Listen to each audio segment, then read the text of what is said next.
listening to the Kansas State Department of Education's Insight Podcast, where we explore the people, policies, and progress shaping education in Kansas. In this episode, we talk directly to parents about the importance of academic rigor and why challenging coursework is essential to helping students grow, adapt, and succeed in an ever-changing world. Welcome, everyone. Welcome. Hopefully, I'm saying welcome back to the KSDE Insight Podcast, the August edition of the Insight Podcast. We've been receiving remarkable feedback from some of our other topics, whether it was on chronic absenteeism or technology in schools and safety. And we think you're going to love this topic today. So we're going to be talking about academic rigor. And that is a term we throw around a lot in education, rigor.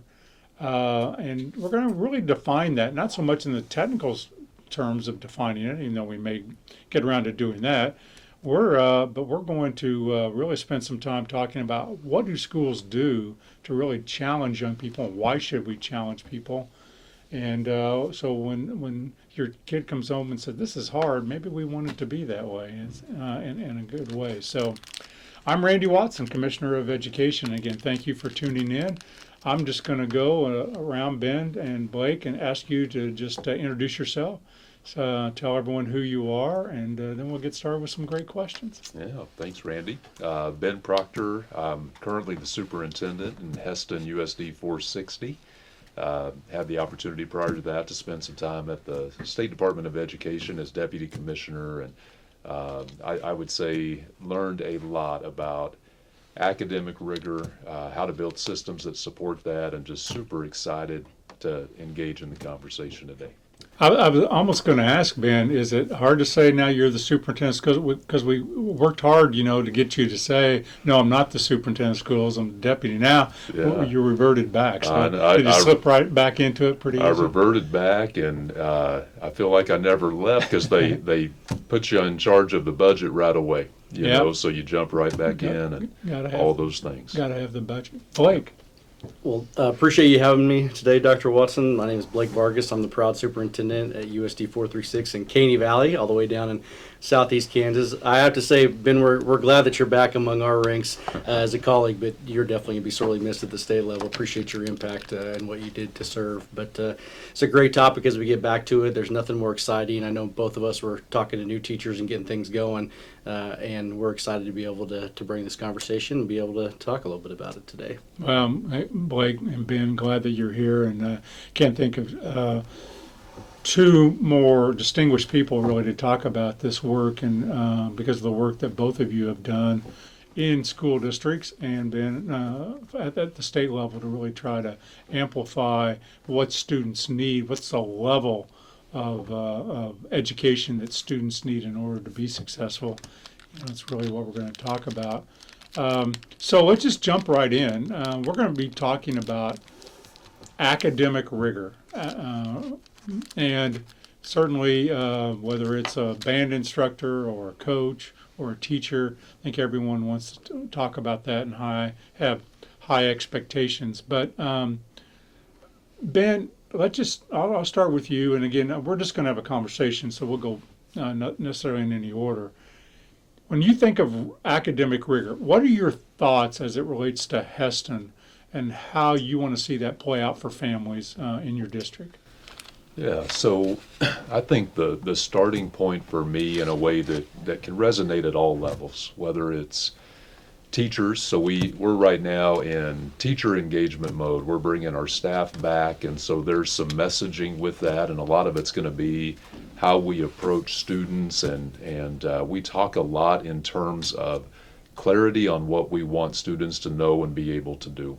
And we can get lost oftentimes, I think, in a lot of the technical aspects of academic standards. There's a lot of things that are represented within that, a lot of content areas, grade levels. And I think the challenge that we have as educators is to make sure there's clarity around what we want students to know and be able to do, and that we can communicate that across our system, but also to families, to community, in a way that does make sense. And that can be defined at each grade level as students are coming in as preschoolers and kindergartners, and you can build on that as they go through the school system. But really start with that idea that we want clarity on that. We want to be able to identify if students do know those things, and then what do we do if they learn them? If they don't know those things, what do we do then? So I think it just starts with that clarity and being able to communicate that at all levels with families, with students, and really starting within the system itself. Blake, same thing, in Caney Valley, kind of how would you frame that for families in terms of the expectations to be a bullpup at Caney Valley? What are you really asking for on the school side of it? Again, I think if we're in a wrestling environment, everyone knows, right? I want to be the best 125-pounder that I can be. But what does that mean in an elementary or middle or high school classroom? I think ultimately what we challenge, and I know Ben does a great job of this, is being able to find the individual strengths and weaknesses of those kids. He talked a little bit about that. It's making sure, like he said, that you have that clear expectation of what it's going to be and being very clear on what we're after. But ultimately, the parents, it's in letting them know that if we're doing our job, your students should come home and they should have those days where they've felt really challenged. I mean, almost every day we want that. We talk with them about being able to think deeply, to kind of solve those real world problems, all those things that are really technical, but ultimately what we're trying to really do is stretch them beyond what they may think that they can do, and that's back to that expectation piece. I think that's the greatest thing that we're able to do, is when you can take a child and get them to somewhere that they really didn't think they could be, and then ultimately when they have that opportunity to get there and work through that challenge, that's really the unique piece. So that's something that I think I would expand on a little bit there. So, other than size, your two school districts are not very similar, right? They're different geographic locations. They serve probably different populations of kids.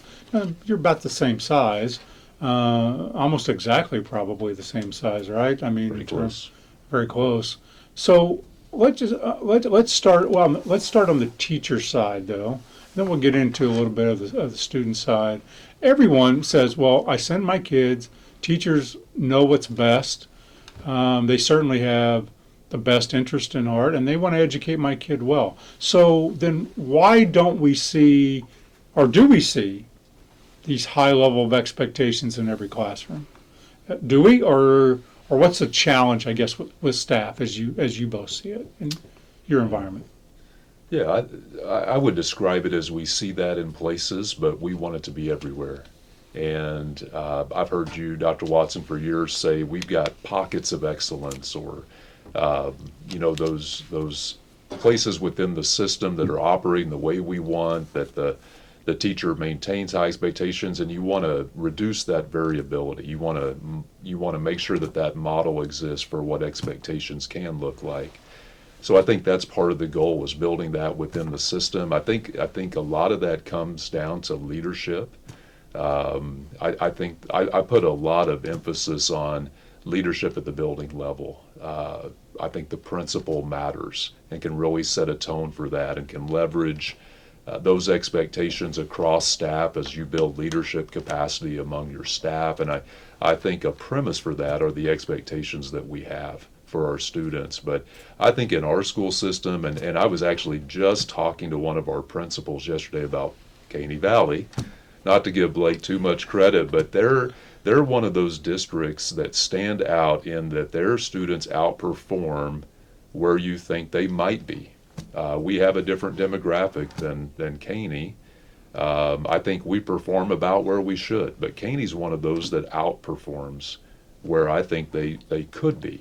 And I think it's a tribute to Blake's leadership and the team that he's built, but I know that a lot of it's premised in that idea of high expectations. Yeah, sometimes I think if I'm just out in the general public and I say, tell me the really good schools in Kansas, and most of the time they'll say, well, my school's really good, and that's always great to hear. And then maybe they'll talk about a private school here or there. Maybe they might mention Blue Valley, big Blue Valley, but they'll kind of draw a blank. Well, they don't really know. And I think you're right. You both are sitting here with excellent school systems that I don't think happen by accident. So, all right, Ben talked about, that maybe there's pockets of excellence and that he's trying to scale up. No, we don't have pockets, we have excellence everywhere. But Blake, there's a teacher shortage, there's a principal shortage. I know everyone thinks that Caney Valley is the destination place to come live, but not everyone, right, wants to live in Caney or Hesston. So tell me how you get everyone on staff to have high expectations all the time. I think for me, a little bit of it is that piece to where you have to serve first. And I think I take that not only from your leadership across the state, Ben, and what I see you do and other leaders around, but ultimately, I view my role as somebody who removes barriers for our teachers. And so when they come forward and say, hey, I think I need fill in the blank to help my kids be successful, then it's my job to in turn be able to go through and bring that back to make sure that we remove that barrier so that we have a saying down there that, every student, every day. And what we focus on is really that is a testament to the individuality of each kid that shows up, because everyone is unique and everyone is different when it comes through that. But ultimately, it's serving every individual kid that comes in, and it's making sure that every teacher that steps in has that. And I think when you create that culture that that you're all in this together, that you're going to go through and that you have that support no matter what your role is, that you play a piece of the success that we see in the district. And I talk with that with my bus drivers, because ultimately they're probably the first one that's going to see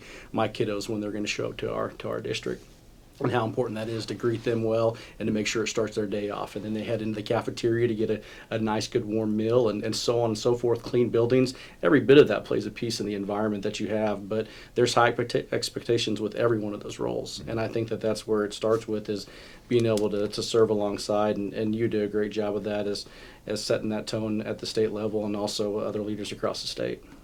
So I want to dig a little bit deeper on the teacher side for just a minute, and then we're going to spend the bulk talking about students and families, and again, this nebulous thing that we're calling rigor. So I haven't found a teacher, I don't think I've found a teacher yet that really says, I'm not going to have high expectations for kids. But I've been in classrooms where there's a variance. So where's that disconnect? Because I think teachers would say, I know I want to stretch kids. I want to do what's really good for kids. But what's that variance that you see, both of you, when you go in and say, okay, this teacher is hitting where we want. This teacher is approaching where we want. This teacher thinks that's where we want, but that's not it. So walk me through how you work with teachers and administrators on, again, we say the word rigor, we say the word high expectations, and then when I talk to anyone, that what people have in their head or what they see with those words are very different. Mm-hmm. And so I'm interested in how you articulate what that actually means in your district and what it is when you see it. I think for me, I'll jump in there when it comes to our teachers, is ultimately we have to provide the opportunities for them to see great educators that are around them, and to be able to experience that and see that. We're lucky enough, just like I know many districts around, that it may be just going right next door. And so they have excellent examples of educators that have been in the classroom that are being successful. And so that's great for them to be able to walk down the hallway and to be able to catch that as a model or a mentor to help them go through. But for us, it's that same, that when we say every student, we have that same philosophy with every teacher, and that there are individual needs, and that starts with strong professional development. So when we're going through that, it's knowing that there's an area that we may need to be able to strengthen up and help address and bring in some tools that's going to help them be successful in the classroom. And that starts with a strong leadership team, and our director of learning services is the best in the state. She does a great job of going in and providing that support, and we're really lucky. But I think that's where that starts, is being able to provide them the toolkit. That way they can take that back in the classroom so those kids can be successful. Ben? Thoughts? Well, first of all, I'm starting to think that my director of curriculum instruction is the best in the state, so we might have a competition there. We've got a good one too, which is helpful. But this is such a good topic for back to school time. And as Blake mentioned earlier, both of us have been able to engage with our new teachers, and then we'll have all of our teachers together early next week, and just a chance to think about how we want to enter the school year, because I believe that first day of school matters, and that you can set a tone on day one around expectations that can positively impact what that's going to look like for the rest of the year.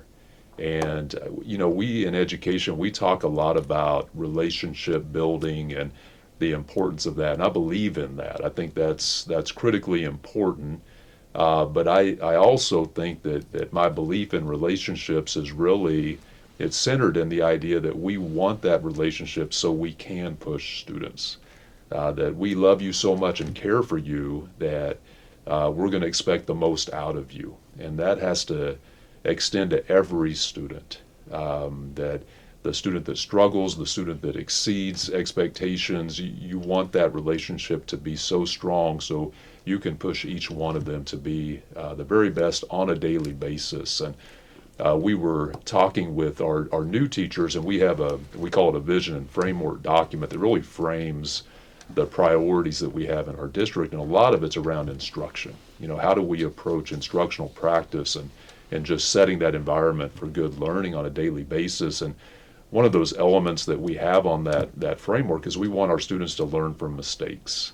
And that means creating an environment where mistakes are going to be made, and that's part of it, which means that there's going to be a challenging environment. And we were just talking and processing through that. And so there's a lot to being a great teacher.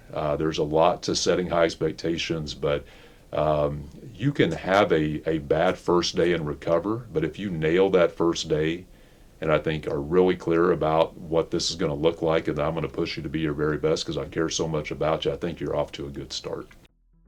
Back to school is the perfect time to set healthy routines that help kids succeed at home and in the classroom. Consistent bedtimes, a good breakfast, and a set morning schedule make it easier to get out the door on time. Healthy habits at home lead to better attendance and better success at school. Let's make every day count this school year. That's a great answer. You talked about the role of relationships to Rigor. Maybe throw this out to both of you, because again, I'll go to places and someone said, well, it's all about the relationship. Teaching is all about the relationship. Recently, I was with Kansas Teacher of the Year, and she said, we got to stop saying that. Because she said, I don't know what that means. Yeah. She goes, I see 180 kids a day, teach them. I don't have a relationship with each one of them. I try to have a connection, but I'm there to really drive them academically and be alongside them. And if that's what you mean, I'm in.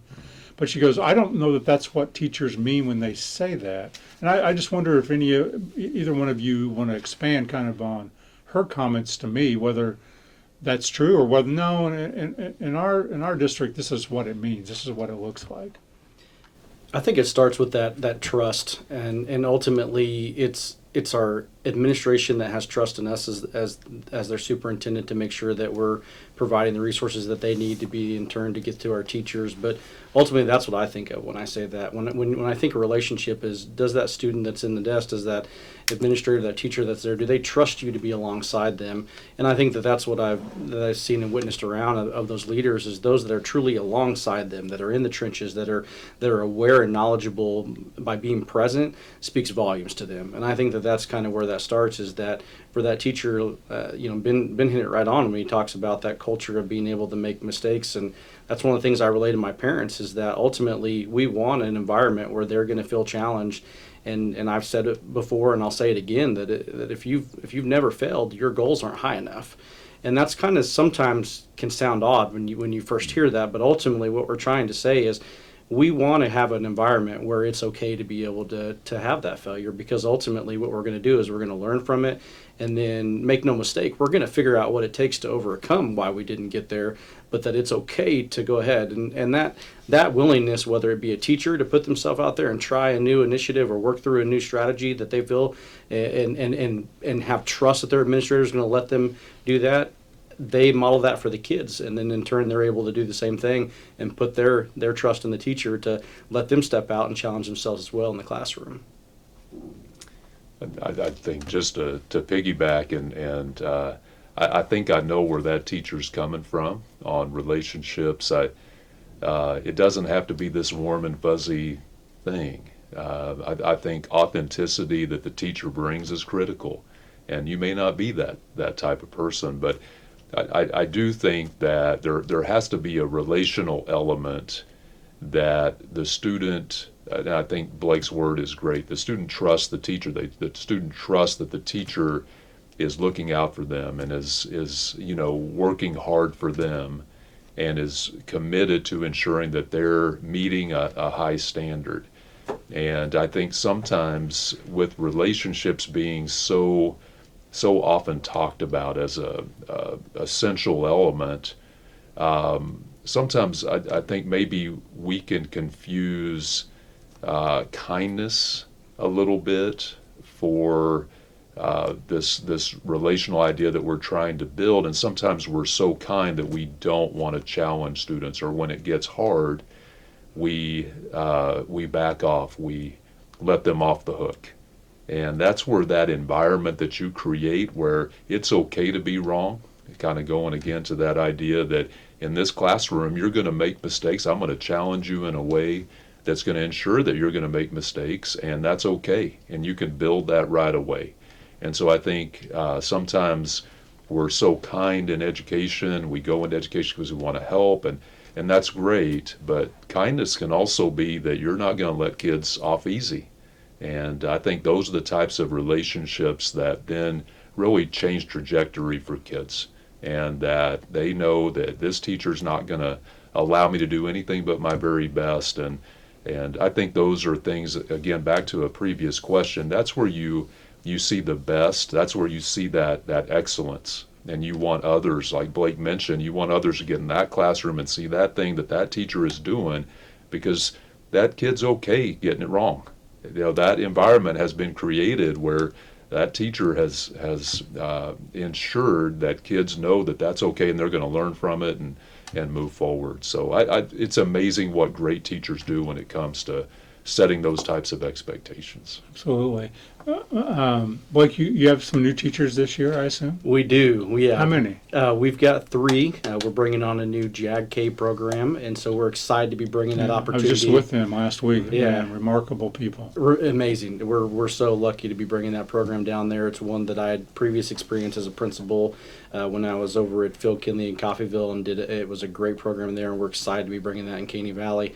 And then we're also have an elementary teacher and then a high school one as well. And so for us, we're really lucky, again, that we're able to bring on individuals that I think ultimately, I mentioned the idea of being able to go down or across the hallway to see excellent educators. And I think what that does too is these new teachers and individuals that come in is that they realize that the bar for what we expect out of our educators, the teachers that we have, the staff, that it's set very high, and I hold my principals accountable to that, and ultimately they hold their teachers much like we would with our kids. And so when they see that this is the bar when it comes to being an educator in Caney, much like I know you would do in Hesston, and that's the important piece of it is that they know that where that is, and it goes back to being clear and clarity, all those things we talked about beginning with the students. You're almost replicating that exact same process with your teachers and ensuring that they know what that should look like, and those outcomes we're after when it comes to academic rigor and success.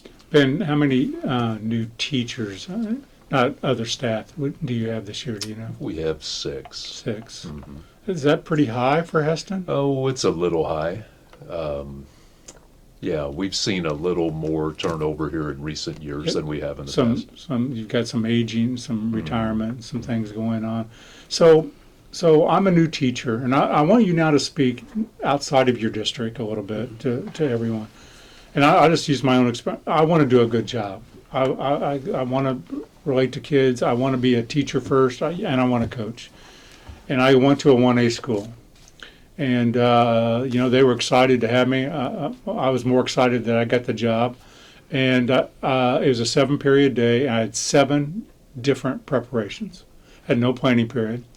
I was the head boys basketball coach, the head girls volleyball coach, the assistant track coach, the junior and senior class sponsor. Now, fortunately, I was single, so I didn't have any life. But I wanted to do a good job. But some of those classes, like psychology, I had 9 hours of preparation. History, that was really my major. So history and government But you got me in sociology and psychology and current events, and I'm like, I don't know what I'm supposed to do here because I don't have much of a background. So in this world of rigor and new teachers, because I assume that you hired really good ones and they want to do a good job, where does materials or classroom materials fit into this thing we call rigor? Or does it? I think it does. I think it does. I think, we're asking a lot of our educators. Hopefully some of those scenarios, because I had a similar experience in my first few years in education, lots of preps, very unprepared. And I think that's where the way we approach, and I'll lump it under this idea of coherence. I think how we approach building a coherent system that elevates certain types of supports is really critical, and instructional materials can be one of those structural elements that can really take some of that burden off of our educators, especially those that are coming in with maybe not as much experience, and equipping them with the types of resources. And it's not just the materials. I think it also are the professional learning opportunities that you combine with that, and the collaborative environment that you create, the people that you surround them with.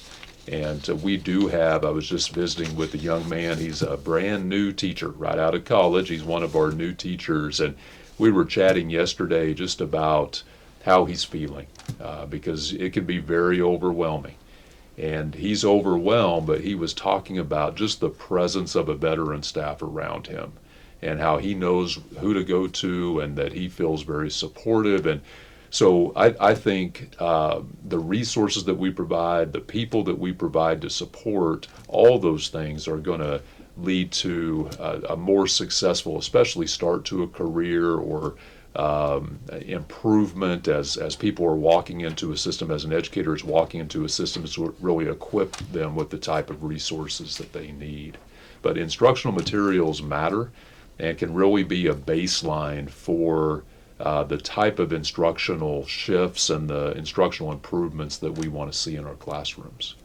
I think for me, in addition to that, I think it's providing that framework, and I mentioned earlier, kind of like that toolbox. Again, it's knowing that every teacher is going to come in with a different, set of strengths that they have, and so ultimately, it's being able to again have a staff that's going to be supportive of those as well. You mentioned that veteran staff around you. There's nothing better than being able to go and talk about that lesson that maybe didn't go well and have an understanding of maybe some things that you could do better in the future to adjust to that. And so when we talk through that, it's we talk about the idea that the idea of growth, the idea that support is there for them, and that ultimately those are the expectations we have for students. Those are the expectations we have for our teachers. And in the end, as we work through that, again, the materials do play a piece of that. But for us, it's going back to what is it that they need. Because for us, we're trying to create that student that's a critical thinker, that comes in and is willing to go through. And so that's something that stands across every class that we're in. We're trying to work on that. We're trying to work on them and how do they address a challenge? How do they work with the team? Those things that are going through that ultimately, yes, there are the standards that are going through that, but we all kind of have those other items that we're looking for, those future things that are going to help them be successful that may not necessarily be outlined on the curriculum, but are very important for them to see success. School is back in session, and that means more buses on the road and more kids crossing streets. Kansas law is clear. When a school bus extends its stop arm and flashes red lights, all drivers from both directions must stop. Passing a stopped bus isn't just illegal, it's dangerous.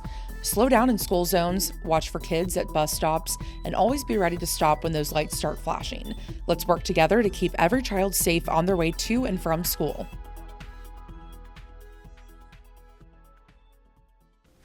Yeah, I think just so critical that, you both mentioned support of the new teachers, putting them in a great environment. I think with the challenge, oftentimes in our smallest schools, I was the social studies department. So we had some great teachers, math, business. There's N of one on all these, music. But it wasn't when I got to Andover, when I left 1A and I went to a size of school at that time about what you guys are. I'd up my game because now I have a department, and I'm not the department chair, and the department chair is very seasoned, and these people have been teaching their craft a long time. And while I got to teach just American history, and I hadn't honed that to what I could have honed it because I was juggling so many different preps, and I didn't have good instructional materials, and there was no teacher pay teachers or Instagram I could go to. So it was really hard to even find materials to teach because without a budget, I had no classroom budget. I had no mentor. I had no, the principal would only come in if there was an issue. I think about those things and how far we've come in the support of people, right? And how we really not only here's the expectation, but here's what we expect. And in that era when I started, there were a lot of us looking for jobs. So it wasn't like that. Oh, we're just glad you're here. They could have had their pick of lots of people because there were just lots of people looking for jobs. Yeah. So all of that's really important, isn't it? It is, and I think at the end, what we're able to do, and I see it all around the state. There's excellent examples of it, but it's not only being able to look at your peer teachers down the hallway, and when you're in an environment where you have other ones that may be teaching your subject, but for us, we facilitate. Annually we have a Good to Great conference where we meet with several other smaller districts around to be able to collaborate with those other educators. And you see nowadays much easier through Zoom and other meetings and things to be able to connect. But that truly is that culture of collaboration. That's so important, and I think that speaks to the groups that we're able to be in, the superintendents, and honestly, my hand gets tired because I'm writing down when I have the opportunity to listen and hear the things that are going around and know who to call about things that are going on in other districts and how do we bring that. And so even though we are far apart, we are able to draw those connections. And so providing that opportunity for staff to be able to meet other excellent educators in the area and across the state, I think that's a very valuable piece because, like you said, when we're able to draw on those pockets of excellence and bring them locally, that's where we're all able to be even more successful. Yeah. I love, Blake, what you said just about a culture of collaboration, and you see evidence of that across an entire state, and I think that's, in my time, especially entering the superintendency about the time, Randy, you came in as commissioner, I think that's something all of us saw. I don't know if I would have known before that what things look like as much. I was at the building level or in the classroom, but really as you came in as commissioner, that was so evident right away, that it's really all about building a statewide culture. And I would imagine that's pretty unique, that you don't see that in a lot of states, and your longevity in this position and just the way that you're out and about, I think it just promotes that so much.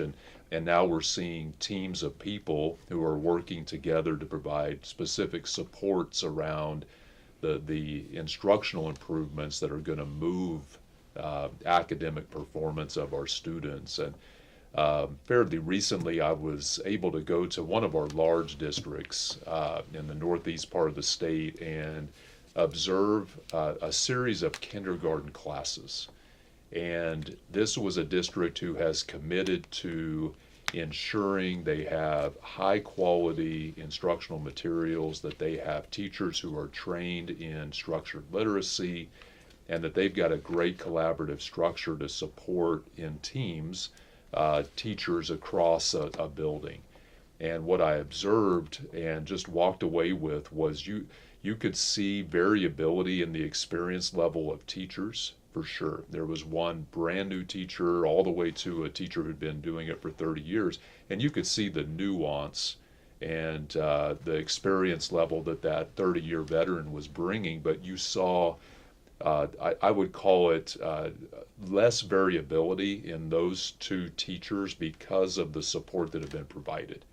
And I think that culture that we're creating across the state are to do those types of things really well, because we see the leverage points in aligned materials and specific trainings and the ability to collaborate within a system.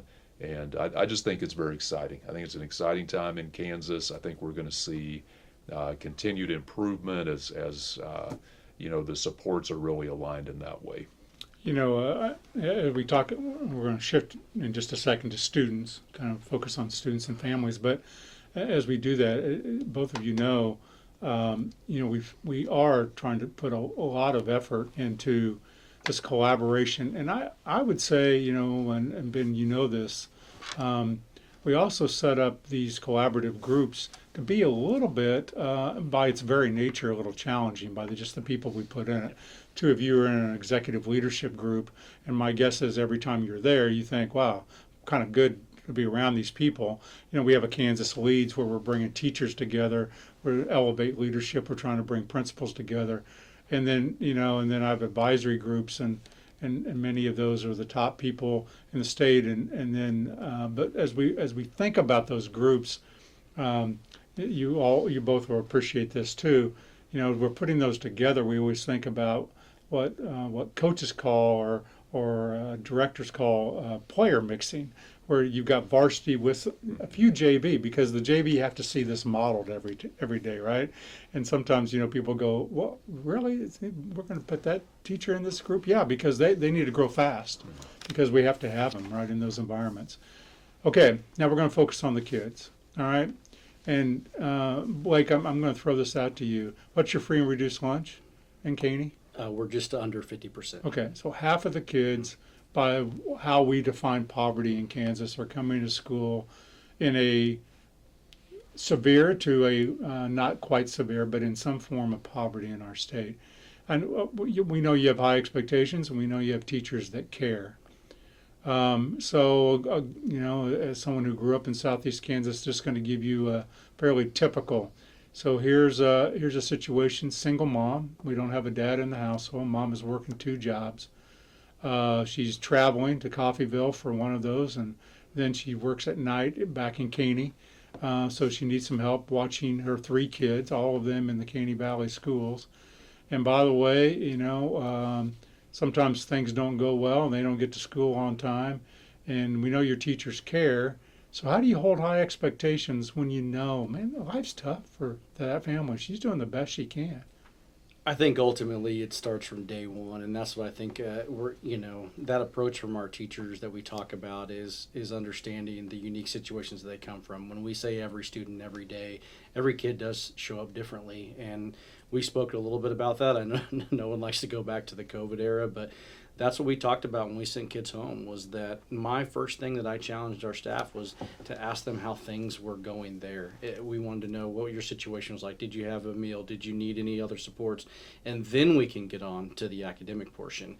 And so, again, I think it's that understanding that right off the bat that we have to know that. And then ultimately what I'm blessed with, and I know that many of you are in communities across the state, I think that's something that sets Kansas apart, is that we do whatever it takes to make sure to take care of those children in those situations. And so we understand that there may be opportunities or times when they need some extra help with transportation, or they need to be able to get some other supports, whether that be food or assistance at home, or some clothing, or maybe it's in the shower that they're being able to utilize during the school because they don't have running water at home. And so I think that's where it starts, is knowing that every child, what they come with, and then how do we address that, because as you know, not everyone's going to show up the same way. And I think that's the important acknowledgement, is that difference between equality and equity can kind of get confusing sometimes, but ultimately what we're trying to provide is an experience where we know that every child is getting what they need to be able to be successful. Ben, the poverty level in Hesston wouldn't be as high as in Caney, but same type of thing. So you have a child that's in foster care, and mom's going to go to prison, and it's good, and you got teachers in Hesston that are, I want to help, and we know this kid's going to be in a bad place. How do you do that and have high expectations? I mean, we have high expectations, but how do we say, well, today it's okay if you don't learn math, it's going to be okay? So how do we do that? Yeah, it is a challenge, and Hesston is different.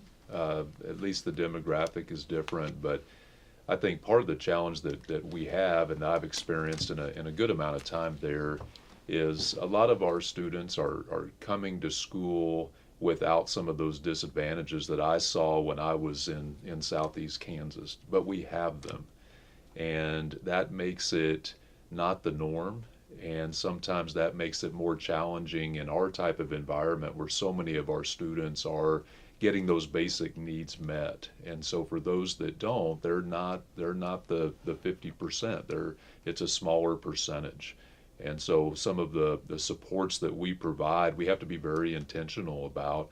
And I think like with that type of scenario where a student has experienced all these bad things in life, and in a small community especially, that's going to be very well known oftentimes.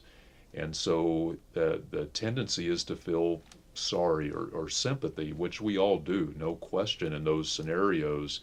But I don't think the right response is to lessen the expectation. And that doesn't mean that the expectation that you have for a specific child who's coming with that type of background or may have specific learning disabilities, that expectation may not be the same high expectation that you have for another child. But I think the experience that you have with them, and again, knowing that student, you know how to push them in a way that's going to allow them to succeed and not become overwhelmed. And that's where, those peripheral types of supports can be really important as well.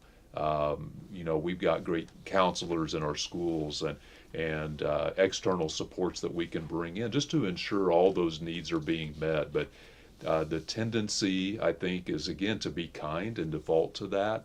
And children who are coming maybe with a lot of trauma or just really challenging experiences in life, I think it's very easy to let kindness become a hindrance to really pushing them, and sometimes they need to be pushed as much as any other child. So I want to play this out because I'm going and doing a lot of back to schools, and I'm really talking about this with staff in a very specific way. So I leave both of your elementaries, Hesston Elementary, Caney Valley Elementary, and I'm struggling in reading, I'm struggling in math, my behavior is not the greatest, and I'm missing quite a bit of school, but I'm still there and I'm coming to school, and now I'm entering middle school. Mm-hmm. What happens to me? I'm talking about what classes do I take? Where do I go? So I'm not the top of my class. Maybe I'm not at the very bottom, but I'm in the bottom half. So do I get to take the same English class? Do I get to take the same do you start to accelerate some kids? Just tell me what happens in middle school at both your schools. You want me to take that one first?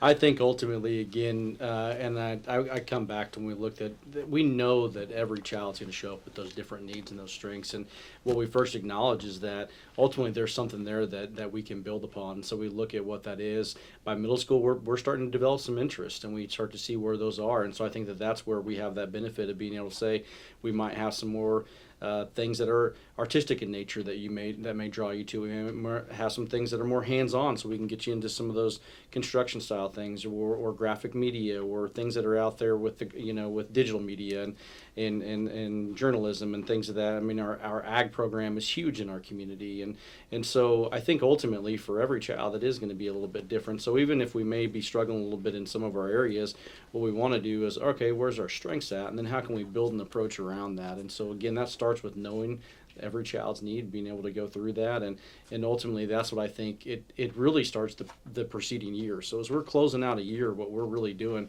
is we're working on transition plans for those students as they move to that next grade level. And I think that's some of the most valuable time that we have as we close out a year. We always have some professional development, and truly what we're talking about is, okay, when this next group of kiddos comes to your grade level, here's what we're looking at for this child, here's some things that I see some strengths, and how do we set them up ahead of time? So we're really a lot of people don't realize that. I know many districts around are doing that as well, but ultimately you're planning for that next year at the end of the preceding year. So. Yeah, I think as students get into those middle grades, they can start to take some different paths in our school. It's pretty limited until they get into 8th grade, and then of course high school they can really start pursuing interests and all those things. What comes to mind for me a little bit is the importance, I think, of ensuring that even if a student is starting to fall behind academically, that we don't start moving them into a category quickly, and that we still have the ability that even if that's occurring for whatever reason, we have the ability to do things while we have them to get them back to where they need to be. And I think one of the things I really learned from people during my time at the State Department, as we started looking at a lot of data and trying to understand things like the summative state assessment, what is it telling us?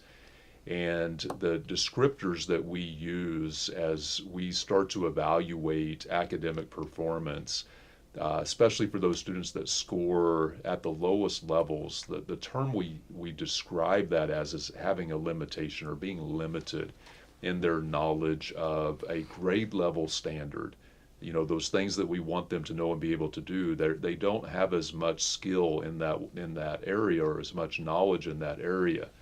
And I think what that can lead to is limited options or limited opportunities if we don't do everything we can to start to address those limitations. And so, I think about that trajectory and some of the research behind how we can approach instruction in a very intentional way, things like the resources that you have that teachers are utilizing. And we can change trajectory. We've got research that shows there are schools who are advancing students at a much greater rate, and it's because they have consistently good teaching.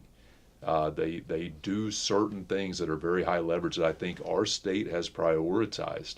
And you can start to change that trajectory. It's not too late by the time they get into the middle grades. And we know that emphasis on literacy, that emphasis on those basic math skills, all those things that they're learning that they can then start to advance in are going to provide those opportunities so that at the end of their time in as they're moving through high school, they don't have this really small set of options. That these kids, we're growing those options and really providing and maximizing opportunities for them. And to me, that's critically important, especially, as kids are getting older and we start to think, well, then this is their path. And I don't think that's acceptable. I think we have to see ourselves as trajectory changers based on the systems that we can provide and the types of supports that we can provide. So let's go ahead. Jump in. No, I was just going to add that I think the unique aspect of middle school that begins to arise during that time is the role of our activities and athletics that start to creep up. And so, for that child that may be struggling in that math skill, but is an outstanding basketball athlete, well, how do we talk about shooting percentage and basic math concepts that then can come back into the classroom and support that? So again, I think that's really unique when we have that opportunity to look at those and engage them in activities and things that are going to expand on their learning in other ways. And that's really where a little bit of that starts to come, is how we leverage that. And that cross-curricular piece, I think that's really outstanding when you see that work. That what role do I have as an ag teacher in helping to reinforce those science standards that they're going to be addressed in that grade level? What role do I have as a social studies teacher in reinforcing those ELA and some of those literacy things that they're going to be getting? And so I think that ultimately is where we see a lot of that blending. It happens at the elementary a little more naturally, maybe just because of the way it is, but I think it's a little more intentional. We have to be at that secondary level to make sure we keep that connection, and that's where it's amazing to see when you see those units that go across two teachers because they know they're going to reinforce the subject that they're going to be hitting on. That's really it's reassuring to the student, but it also just brings in another level to see how those truly, it's not a standalone thing. When we're learning these math skills, there's real world application, and that's definitely a whole nother conversation about the importance of how we bring in those real world experiences to enhance the educational environment. So I'm going to give two examples. And then you guys can take it wherever you want, and you can go with it, or you can give something else. So I received an email today, literally today, before I came over, from a student that said, my school's not teaching me how to read. I'm using AI to actually write this email to you because I don't read very well and I'm in middle grades. and you need to help my school be better because I don't read very well. So that literally just happened today from a student in Kansas. I know when I was superintendent, I had a lot of really high-achieving kids with really great parents. And those high-achieving kids around the junior year hit a class in high school called pre-calculus. And that first 9 weeks, it got tough. And for many of them, that was the first time it ever got tough. And so these straight A students, all their life, where school was pretty easy, not that they didn't work hard, but school was pretty easy, were in the B, maybe C+, but usually Bs, and having to work to get the B. And the line to the office to want to drop the class because, hey, I don't need it, right? I'm advanced, even though I probably do need to be an engineer and all these things I want to be. And then working with parents to say, is that acceptable to let the kid out of class? So there's two different examples. I can't read. Oh, I am one of the best students in the school district, but I'm struggling now in some advanced class and I want out.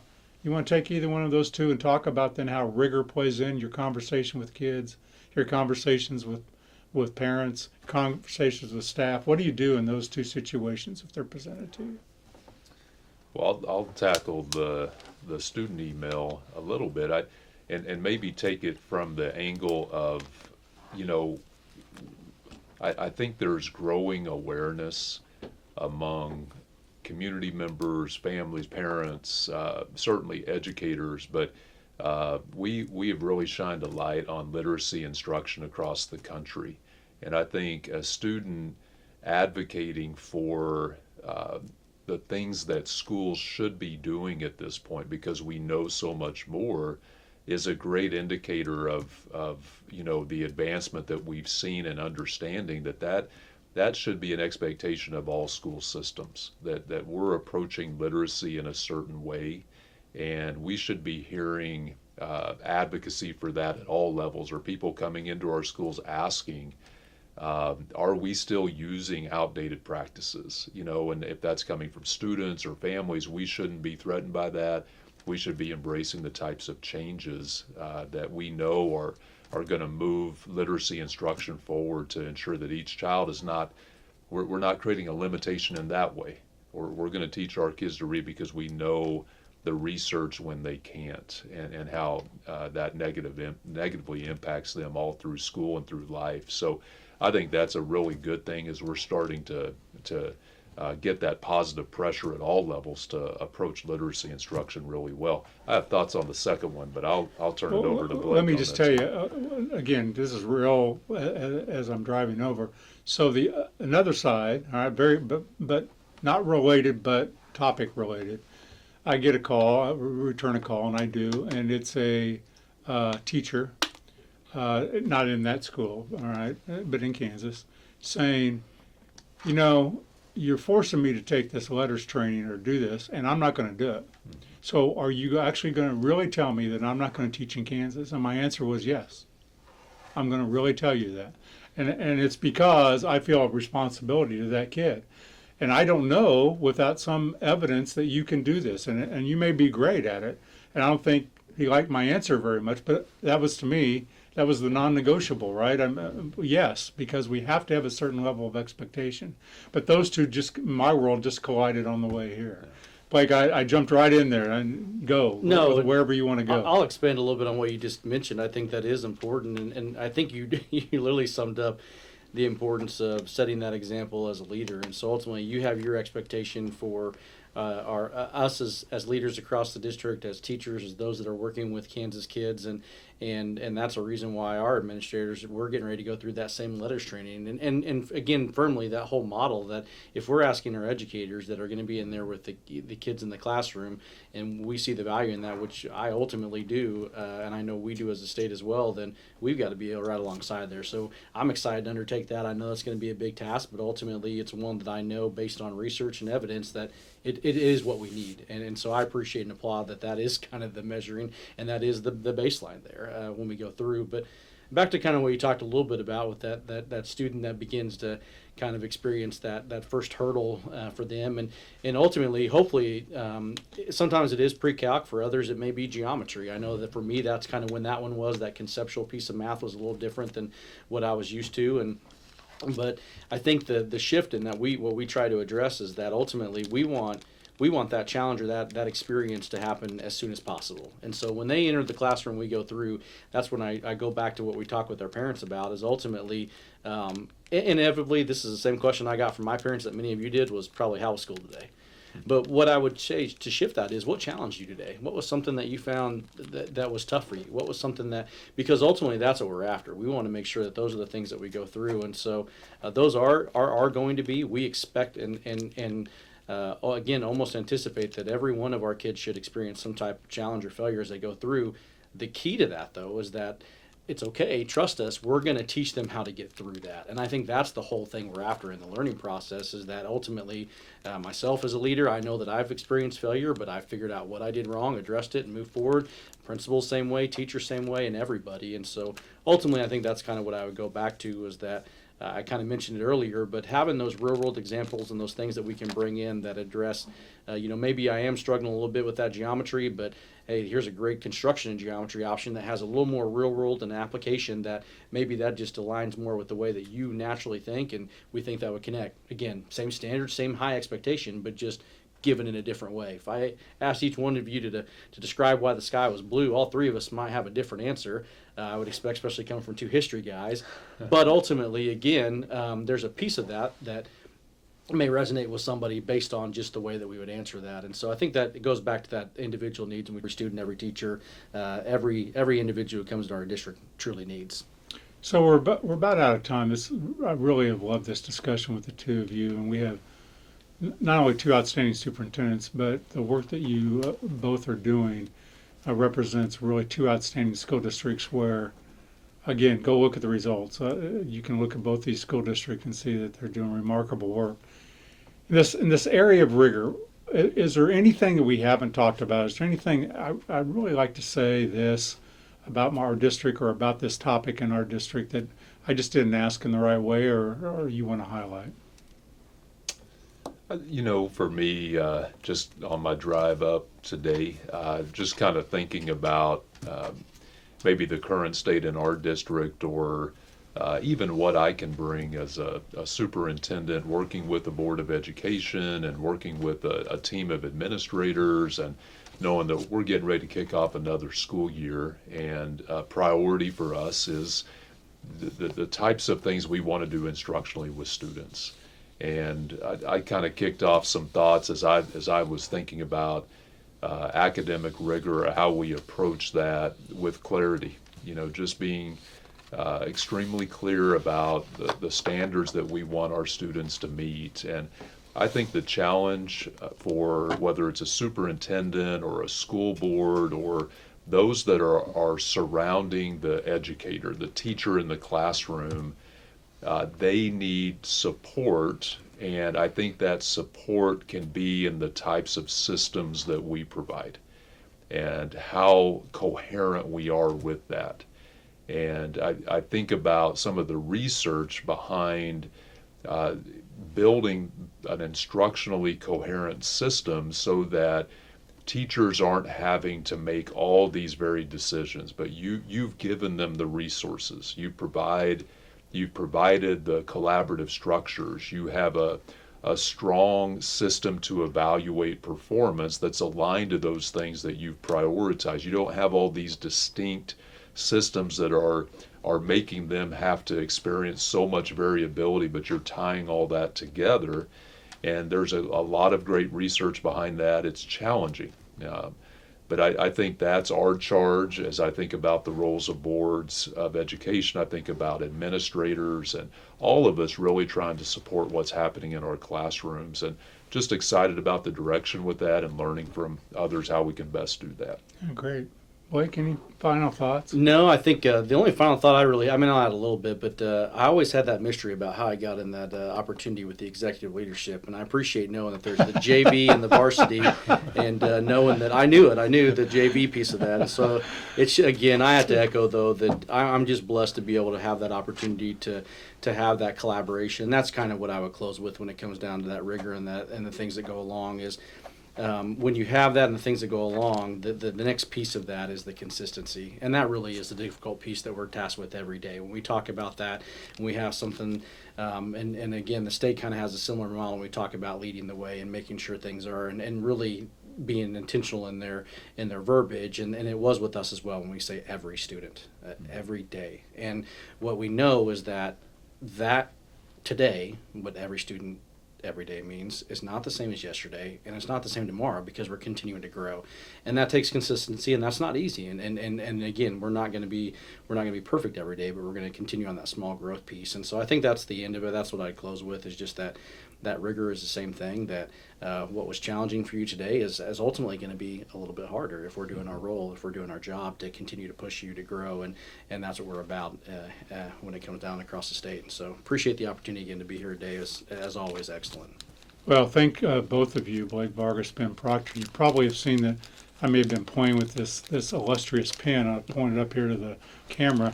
This is the Caney Valley pen right here, proud bullpup pen. Can't think of two better school systems and people working really hard every day for kids and trying to stretch kids because we want them to have a vibrant future and do whatever they want to do. So as we get ready, you'll be listening to this podcast as we're starting school. And I want to wish you the very best start of school across the state of Kansas, and can't wait to talk to you next month from the KSDE Insight Podcast.